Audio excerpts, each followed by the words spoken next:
Hoje, o nosso vídeo vai ser sobre a sexualização das personagens femininas no mundo dos games. Desde muito cedo, o consumo de estereótipos para a formação de personagens femininas tornou-se comum, sendo visto em cinemas, televisões, quadrinhos, principalmente nos jogos.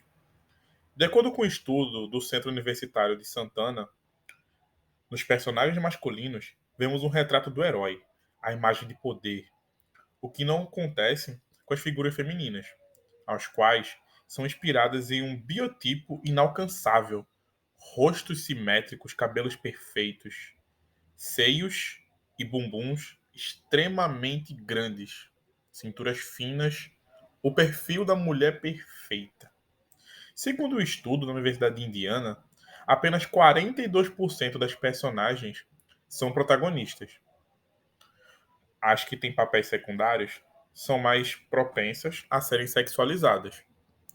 Então imaginem que a sexualização sempre vai estar atrelada à figura do personagem coadjuvante. E quando esse personagem é feminino, a imagem da donzela em perigo nos games surgiu no início dos anos 70, na mesma época em que o uso dos videogames começou a se popularizar. Mas foi apenas em 1986 que a primeira protagonista feminina foi criada. Sabe quem foi? Essa mesmo, a Samus Aran. A personagem começava o jogo usando uma armadura que cobria seu corpo todo, o que de início não mostra um apelo sexual, afinal você nem sabia se era homem ou mulher. A maior surpresa era quando você finalizava o jogo e a Samus retirava sua roupa e mostrava que era uma mulher.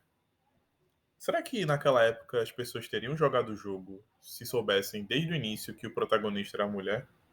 Afinal, a gente tá falando dos anos 80, né? A figura feminina, no universo atual dos jogos eletrônicos, está sempre atrelada a uma representação objetificada. As mulheres gamers passaram a ocupar um universo que por muito tempo foi dominado por homens. Segundo a sexta edição da pesquisa da Game Brasil, feita em 2019, 55% dos adeptos de games no Brasil são mulheres. Entre elas está Vanessa Meirelles, de 20 anos. A estudante conta que jogando apenas o game League of Legends, o famoso LoLzinho, foi possível perceber a sexualização das personagens. Até as personagens fictícias, no sentido de ser metade humana e metade iguana, por exemplo, sempre tem uma característica como um short minúsculo, tecidos que só tampam as partes principais do corpo. Preferências por usar nomes unissex estão sendo cada vez mais comum, devido a comentários de jogadores masculinos, como Vanessa faz, para reverter essa situação. Ou seja, muitas mulheres utilizam pseudônimos masculinos para evitarem, vocês sabem, né? O assédio. O assédio também pode aparecer de maneira sutil, como em comentários pedindo número de telefone no chat.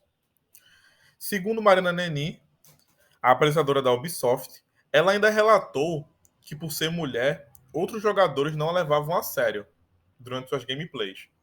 Você tem que ficar se provando toda hora e a pessoa, ou melhor, as pessoas te testam. Para mim, é uma diversão.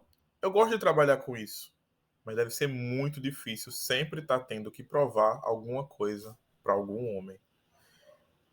Segundo Éder da Silva Ribeiro, doutor em História, a sexualização nos jogos contribuiu para uma reprodução da cultura do machismo, visto que ela força ou cria uma destreza das personagens, sempre associando isso à sua beleza, e não em si mesma.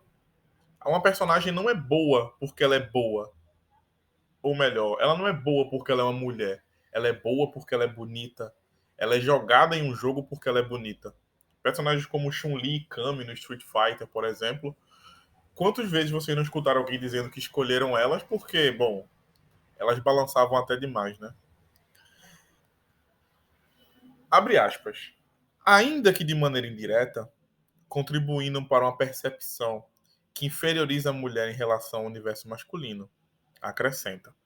Ou seja, tudo que eu falei anteriormente é traduzido como: essa personagem só vai ser jogada porque ela é, abre aspas, gostosa. Com maior imersão no mundo dos games, uma parte das mulheres gamers utilizam fantasias de personagem. Isso é muito comum. As famosas cosplayers.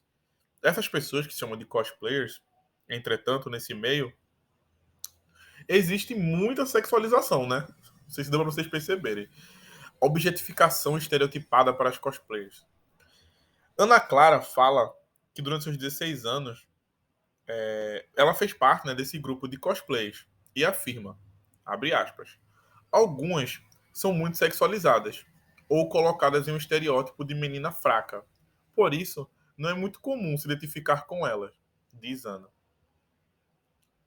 Todo esse vídeo serviu como uma reflexão a partir de uma matéria que foi publicada pelo Jornalismo Mário, perdão, Jornalismo Mório. É bom que eu não faço edição. E serviu para a gente discutir um pouco sobre o que é a sexualização no mundo dos jogos. Como ela começou, como ela se dissipa e como a gente pode combater. É inegável que ao longo dos tempos a gente deu passos para frente em termos de sexualização, com personagens se provando serem boas, porque são mulheres e não porque são sexualizadas. Mas ao mesmo tempo a gente vê uma insistência de algumas empresas em ainda sexualizar demais as suas personagens e fazer com que elas cada vez mais se tornem famosas e queridas pelos motivos errados. Né, Capcom? Tchau.